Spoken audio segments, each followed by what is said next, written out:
बहुत ज़रूरी है कि आप नेक लोगों की सोहबत में बैठें। इस सूरह कहफ में अल्लाह ने सलूशन बताया है कि ऐ नबी अपने आप को उन लोगों में रखो जो सुबह शाम तुम्हारे रब को याद रखते हैं, और उन लोगों की तरह मत जाओ कि जिनका सारा का सारा फोकस दुनिया है। तो अगर हम उन लोगों में बैठेंगे जो हर वक्त कार्स की, गैजेट्स की, गर्ल्स की, मूवीज की, टीवी सीरीज की बातें कर रहे हैं, तो भूल जाएं कि ईमान बिल्ड होगा या तकवा बिल्ड होगा।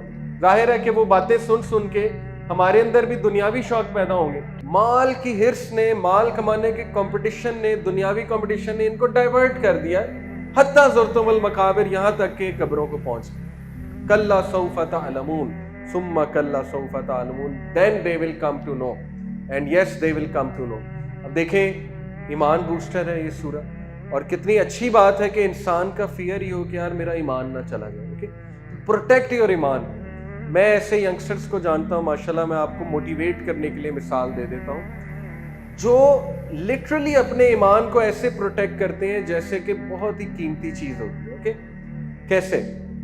एक ओ लेवल का स्टूडेंट, उसकी वालदा ने, हमारे एक टीचर हैं, कोलीग हैं, उनको कहा कि जी ये दरवाज़ा खोल के पढ़ता है, मैं ऐसे कहती हूँ दरवाज़ा बंद करके पढ़ा करो ताकि तुम्हारा फोकस डेवलप हो। तो उन्होंने जब बात की तो उस बच्चे ने कहा कि सर एक्चुअली मैं दरवाज़ा इसलिए खोलता हूँ कि मुझे डर है मैं स्लिप हो जाऊँगा अगर मैं दरवाज़ा बंद करूँगा। अब देखिए, ये ओ लेवल का बच्चा कह रहा है, 15-16 साल का बच्चा। It means he is serious about protecting his ईमान एंड ही फियर्स कि कहीं मैं स्लिप ना हो जाऊं। तो देखें, ऐसी यूथ मौजूद है हु प्रोटेक्ट देयर ईमान। ये बात याद रखें। हम ये बहाना कर सकते हैं कि लो जी मैं तो ऐसे दौर में पैदा हुआ, फितना ही बहुत है। ये तो एक एक्सक्यूज है ना कि भाई मैं करूं क्या, इंटरनेट पे फितना है, हर जगह को एजुकेशन है, मैं क्या करूं।